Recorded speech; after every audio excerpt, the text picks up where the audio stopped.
Il y a des immeubles où rentrer et sortir de chez soi est une épreuve. 19 rue René Camier à Bobigny, une tour HLM de 15 étages, prête à craquer. Panne récurrente des ascenseurs, ras-le-bol à chaque palier. Dans mon immeuble, dans ma rue, ou de simples ascenseurs, on fait de la vie des locataires un enfer. Dans le hall ce soir-là, c'est tout un immeuble à bout de nerfs. Vous allez bien? Très bien, merci. C'est quoi? C'est la réunion des réunion locataires? Exactement. Qui lutte contre les pannes récurrentes d'ascenseurs. 70 familles invitées à s'exprimer par le collectif Plus sans ascenseur. C'était pour vous faire un petit compte-rendu de la rencontre qu'on avait organisée avec le bailleur. Est-ce que vous pensez pouvoir tenir jusqu'au mois de juin avec justement des réparations systématiques, etc. Des travaux dans 6 mois, bien trop longs pour ces locataires qui paient tous leurs charges. Moi, je me dis, à ce moment-là, moi, je pars d'ici. Je peux pas rester avec mes enfants ici. Moi, j'ai juste une envie, c'est partir. Toute seule avec les 3 enfants, c'est pas possible, du tout. Vous êtes à quel étage? Au 7e. Pendant 3 heures, et en plus, on a appelé. Il n'y a personne. Ni les pompiers, ils ont dit qu'ils ont d'autres interventions, ils ne peuvent pas passer. On vit reclus chez nous, on est enfermés chez nous, on ne reçoit pas les gens. À un moment donné, trop, c'est trop. C'est bien beau de dire oui, vous inquiétez pas, on va s'en occuper. Non. Ah bah moi depuis 2015 je fais des lettres. Tous les jours, madame. Depuis 2015 et la réponse c'est par téléphone. Si vous n'êtes pas contente, allez nous faire voir. Pour mettre la pression sur le bailleur, le militant a mobilisé bien au-delà de l'immeuble. Nous, notre pétition, elle a 50 000 signatures. Et c'est une pétition nationale. On va aller sur Marseille, à Roubaix, on va se déplacer. L'ascenseur en panne, c'est le cœur des problématiques des quartiers. On a fait notre pétition. Emmanuel Macron n'a pas répondu.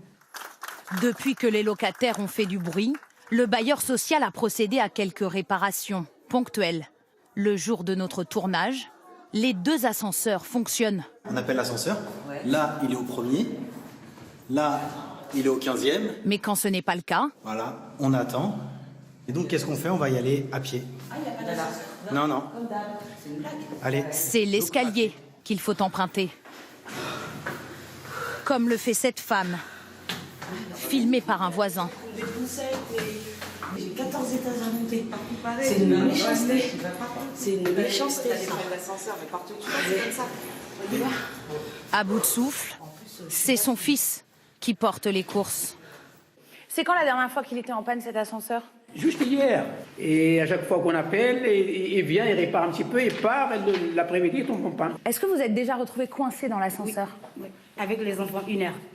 C'était très stressant, les enfants pleuraient et tout. C'était pas vraiment évident. Ils avaient faim, parce que c'est 18 heures. Ça peut arriver d'avoir peur, d'être dans l'ascenseur, d'avoir la boule au ventre parce qu'on ne sait pas ce qui va se passer. Ça m'est déjà arrivé qu'il y ait eu un mouvement, on a cette sensation qu'elle va lâcher, quoi. Je me pose la question, est-ce qu'ils attendent qu'il y ait des blessés, que l'ascenseur se mette à lâcher d'un coup et qu'il y ait des blessés pour réagir? Je ne sais pas ce qu'ils attendent exactement. Des locataires qui se disent angoissés et même prisonniers de leur tour. Comme au 6e étage chez les Ibrouk, la situation a pris une tournure dramatique. Bonjour. Surtout pour monsieur, âgé de 80 ans. Vos voisins m'ont dit que vous souffriez beaucoup de ce problème d'ascenseur. Et notamment votre époux, qui apparemment n'est pas sorti depuis longtemps. Combien de temps? Depuis 2 ans maintenant, il ne sort plus. 2 ans? Le problème des jambes et à cause de l'ascenseur. Ça va mal de sortir. Mais qu'est-ce qu'il y a, l'ascenseur, ça ne marche pas. Vous ne pouvez pas descendre à pied? Non, c'est trop difficile. Trop difficile. Les diabétiques, quand il est coincé sur l'ascenseur, imagine le glycémie, il a tombé, j'ai fait comment? J'ai tombé plusieurs fois, mon mari est resté là, il ne sort pas, ça fait triste. Comment en est-on arrivé là? Dans cet immeuble construit il y a plus de 30 ans, les ascenseurs vétustes n'ont jamais été changés, seulement réparés au coup par coup. Le cas n'est pas isolé dans le parc HLM. Les bailleurs sociaux donnent bien souvent la priorité aux petits travaux moins coûteux. Celui de la rue René Camier nous affirme que le remplacement des ascenseurs aura bien lieu en 2018. Ces locataires devront donc encore patienter.